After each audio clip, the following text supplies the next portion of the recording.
Magandang umaga po sa inyong lahat at narito na yung ating 5 a.m. update sa binabantayan pa rin nating bagyo na si Bagyong Ramil na may international name na Feng Shen. Ang kanya pong kategorya ay isang tropical storm. At sa ating latest satellite images, makikita po natin ang huling lokasyon ng bagyong si Ramil as of 4 a.m. ay nasa may katubigan na malapit po sa may Alabat sa Quezon. In particular, nasa may Lopez Bay, yung sentro ng bagyong si Ramil sa mga sandaling ito. Makikita natin malaking bahagi ng Luzon at itong western part ng Kabisayaan ay nakararanas ng mga malalakas na mga pag-ulan at mga pagbugso ng hangin na dulot nga ng bagyong si Ramil. Ang kanyang lakas ngayon ay nasa 65 kilometers per hour malapit sa gitna. Pagbugso naman nasa 90 kilometers per hour. Napansin po natin medyo bumilis na yung bagyo. Nasa 25 kilometers per hour pa kanluran, hilagang kanluran, itong bagyong si Ramil. At narito yung ating latest na track ng bagyong si Ramil. Makikita po natin na sa may area nga po ito ngayon ng Lopez Bay dito sa may area ng Quezon. At base po sa track, bibigyan din ko lamang po, no, ito yung tinatawag nating cone of confidence or forecast cone of confidence na kung saan yung ating sentro ng bagyo ay maaring kumilos sa loob po nitong cone of confidence. Ibig sabihin sa ngayon nga, nasa may Lopez Quezon or Lopez Bay, sa may Alabat Quezon, itong sentro ng bagyong si Ramil, at kikilos ito at maaaring magkaroon ulit ng isa pang landfall sa may bahagi ng Quezon pa rin.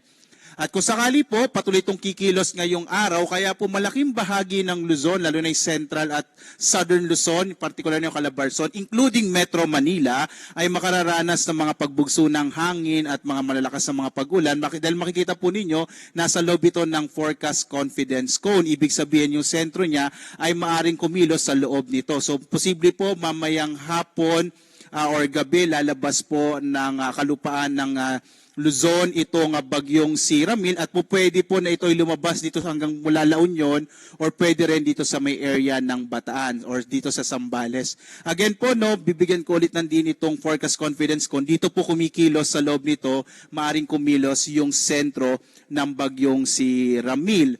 At inaasahan din natin bukas naman ng umaga o hanggang hapon ay maaaring lumabasan ng Philippine Area of Responsibility itong bagyong si Ramil. Kaya inaasahan natin ngayong araw pinakamararanasan ng malaking bahagi ng Central Luzon kasama yung Metro Manila, Southern Luzon, particular na yung Calabarzon, maging bahagi ng Mimaropa at ilang bahagi pa rin ng Bicol Region ang mga malalakas na mga pag-ulan at pagbugso ng hangin nadala ng bagyong si Ramil. As of 5 a.m. nga po, no, signal number 2 sa southeastern portion ng Quirino, gayon din sa central and southern portions ng Nueva Vizcaya, central and southern portion ng Benguet, central and southern portion nitong La Union, Pangasinan, Aurora, kasama yung Nueva Ecija, Bulacan, Tarlac, Pampanga, northern and central portions ng Zambales. Signal number 2 din sa northern part ng Metro Manila, northern and central portions ng Rizal, northern portion ng Laguna, northern and eastern portions ng Quezon,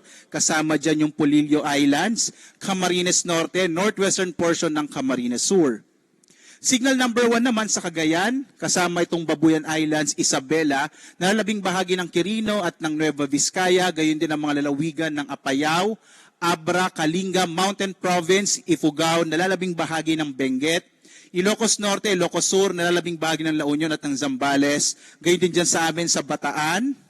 Sa nalalabing bahagi po ng Metro Manila, signal number 1 din. Sa nalalabing bahagi ng Quezon, ng Rizal, ng Laguna. Kasama ang mga lalawigan ng Cavite, Batangas, itong Occidental Mindoro, kasama yung Lubang Islands.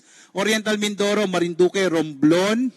Nalalabing bahagi ng Camarines Sur, Catanduanes, Albay, Sorsogon, northern and central portions ng Masbate kasama yung Ticao at Burias Islands. Sa mga lugar kung saan nakataas yung tropical cyclone wind signals number 1 and 2, asahan pa rin natin yung mga malalakas na hangin, mga pagbugso ng hangin na dulot ng bagyong si Ramil. Kaya iba yung pag-iingat po sa mga kababayan natin, lalong-lalo na kung saan nakataas yung tropical cyclone wind signal na inaasahan natin na malalakas na hangin po yung mararanasan nitong mga lugar na ito, itong nasa yellow na lugar po na ito.